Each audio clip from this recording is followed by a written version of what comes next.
could be used against you. And I'm going to tell you why it could be used against you. Because essentially you've ignored the number one rule when it comes to negotiations. You get what the market will allow you to get. That's what the hell your value is. It ain't you looking at somebody or somebody looking at you and defining what's good or what's great. It's about what the market allows. Now, we are living in a world where Russell Wilson is making 35, Aaron Rodgers is making 34. You've got Deshaun Watson making 39. You've got Patrick Mahomes making 45. And the Dallas Cowboys are in a situation because they franchised Dak Prescott last year.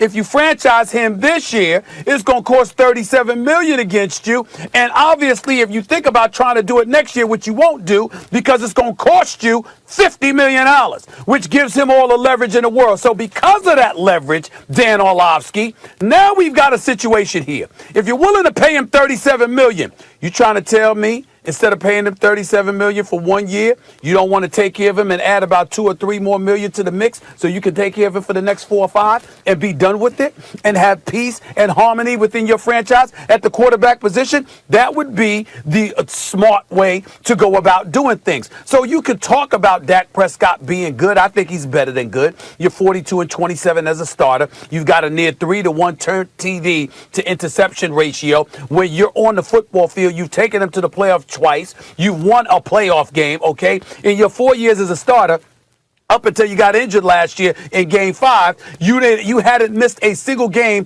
It was back page news when you missed a practice. When he wasn't in the lineup, we saw all of a sudden the offensive line looked even worse. Andy Dalton got exposed. Ezekiel Elliott didn't look like himself. Amari Cooper, Michael Gallup, CeeDee Lamb and those boys, as well as talented as they are and as much as they can play, they didn't look as formidable without him on the football field. And don't even get me started with leadership in the locker room or lack thereof. And so when you take all of those things into consideration and you consider the fact that we're talking about America's team and you understand the cachet that comes along with it, excuse me, you take care of the one that you've got, the one that's produced for you, and that is the route you go into. It ain't about, oh, he's very good, but you don't pay him great money. Well, guess what?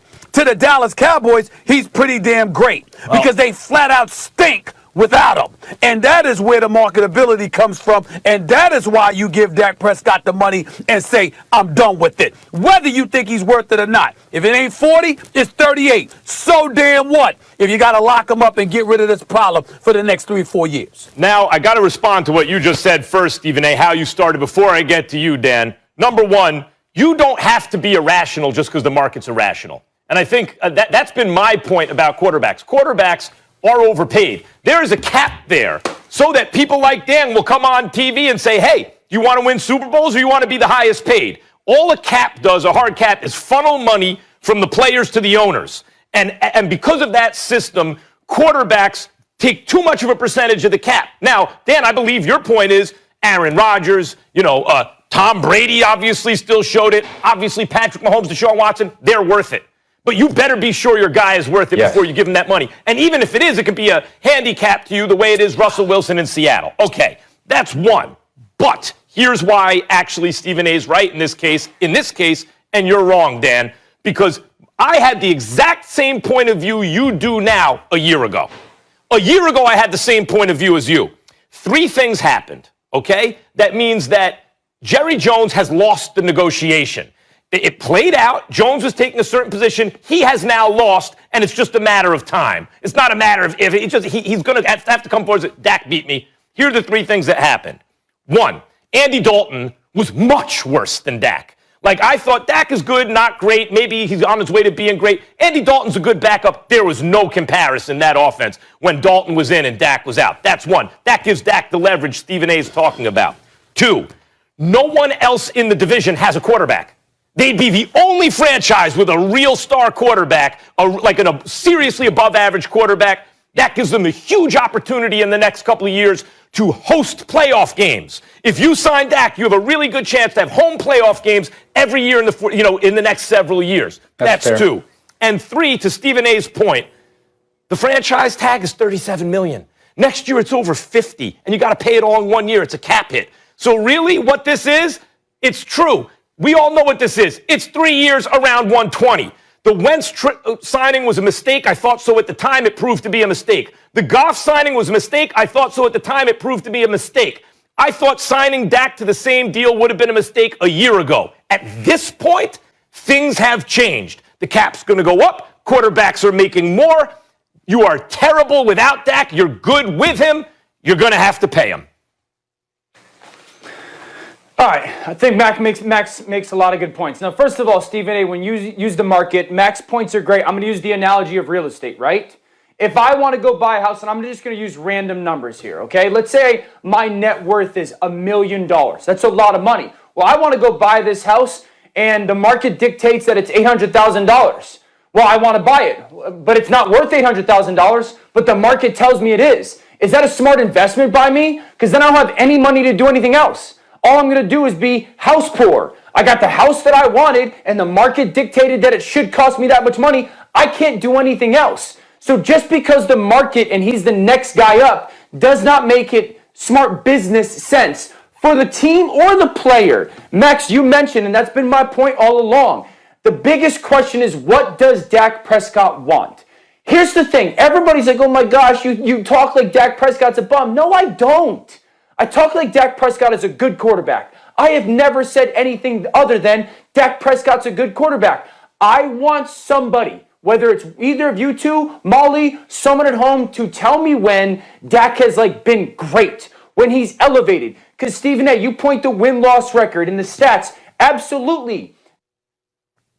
When your quarterback's cheap, you can spend a lot of money elsewhere. That helps the quarterback play well. It helps you win games. Outside of 2016, that's 5 years ago. The last 4 years, they're 29 and 25. That's good, right? They average 23 points a game. That's good. So what does Dak want? Does Dak want to be the highest paid quarterback in football? Yes, the way he's business sensed that, he's earned that right then. So go ahead and do that. But understand, you're not going to win doing that. It's almost impossible. Look at what happened in Seattle. Max, you referenced Philadelphia and Los Angeles. How do the Cowboys not become those two teams 2 years from now?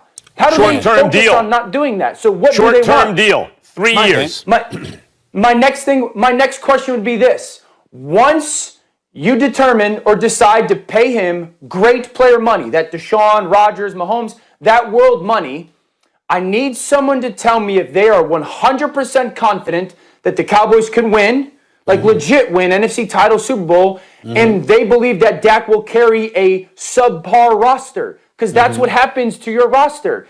You mentioned Andy Dalton. Yes, Dak is better than Andy Dalton. We all know that, but by a significant margin, because he's one of the top 10, 12 starting quarterbacks in the NFL. That offense was absolutely decimated. I think the division point is very good, that you can feel confident winning a division. But at the end of the day, this comes down to, he has been good. Point to me the time, outside of the rookie year, guys, 5 years ago, it happened, no doubt. Point to me the time you're like, oh my gosh, that is a stretch of football when Dak has been absolutely great. Dan Orlovsky, may I interject, please? Let me be very, very clear. Number one, if you recall, when Dak Prescott, other than the 17 points they scored in the opening loss to the Los Angeles Rams to start the season, they scored 40, 31, 38. In the game he got hurt, they dropped 37. Don't go there. Don't go there. I'm going to bury that point, Stephen A. I'm going to bury it. Wait a minute. My point to you is this. When you look at the Dallas Cowboys and we talk to them, what do we rave about when we talk about the Dallas Cowboys? We say that Jerry Jones is a brilliant businessman. I thought it was about winning football games, because being a brilliant businessman and being worth $5 billion as a franchise, that hasn't helped them win. A matter of fact, it's just made it more glaring that they lose. So we know they get headlines, and we know they get notoriety, and we know that they got the star on their helmets and they play in the $1 billion playpen. But that hasn't transferred into victories, okay? With Dak Prescott on the football field, if that gives you your best chance to win, that also helps elevate his stature. And then, by the way, this is the National Football League we're talking about, so you know this better than me, Dan Orlovsky. Maybe it's not just literally about the money. Maybe he wants the money, but then he wants the license to restructure. He wants the license for you to come to him and ask him to restructure his deal or whatever. This is the National Football League. It's not like it is with the NBA or maybe even Major League Baseball, where they pay you it. That's what your money is. That's what you're getting. We'll talk next time it's time for negotiation. No, in the National Football League, they can sign you to $160 million. They can sign you to $40 million a year. And then they can come to you at a later date and say, could you restructure? Because we're trying to do this, we're trying to do this, we're trying to do that. The point is, you might have a situation because of what I highlighted in terms of how some of these quarterbacks are being treated. They want to be in a position where they have to come to you and they have to cultivate a relationship with you and make you somewhat, at least somewhat, of a partner in the business dealings that they're exercising, because the more money they pay you, obviously they have to deal with you and you have to be accountable with the situation as well, as opposed to you being franchised on one-year deals or anything like this. We sign you to a long-term deal, but guess what? If we want to do certain things, now we got to come to you, which means to some degree you get to dictate what the organization does moving forward to facilitate winning. These are all things he could be thinking about, and you know that. So why not? Why shouldn't he want to be in that position? That's what I'm talking about. Now, first of all, people I'm saying Dak should get like the 34, 35, 36 world. There's a big difference between the 40 to 42 world. That's what I'm saying. I'm not saying you pay him 21. Okay, I get your point and understanding that teams will come back to the player and say, problem, Dan. But it all comes down to what. Here's the thing. You pointed to the numbers to start this season when he did start, those 5 starts, okay? This is the point that I was going to rip off. In those the first halves of those football games, Dak threw for 4 touchdowns and he had 4 turnovers.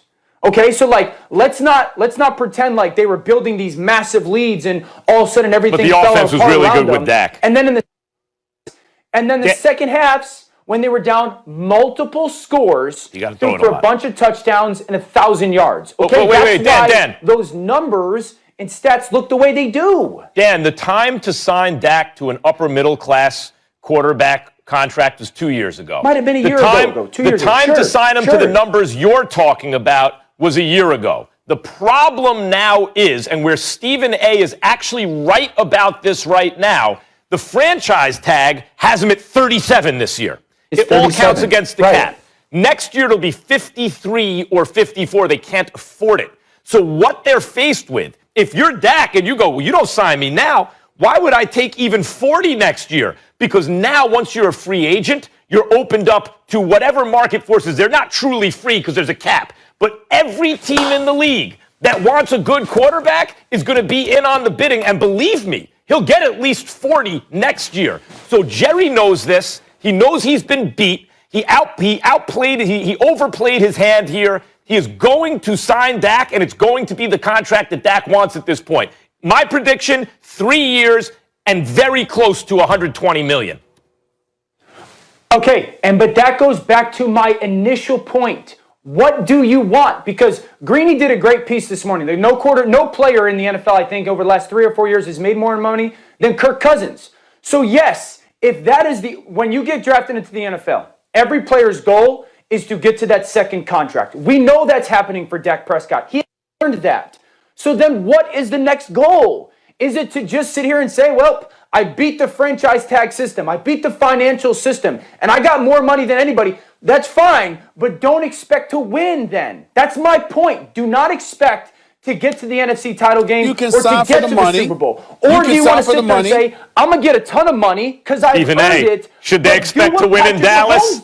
Stephen A. Let me just lob this up for Stephen A. Please. Take less money to keep our team together. Dan, please let me lob this up for Stephen A. Stephen A. Should Dak have any faith that the Cowboys will field a Super Bowl championship caliber team if he takes less money? Please, he knows better. That's the bottom line. And here's the deal: at the end of the day, you can sign him to the dollars.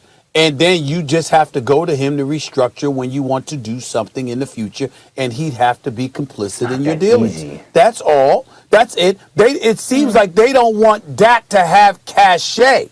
It's clearly, according to everybody, it's not about the money. Jerry Jones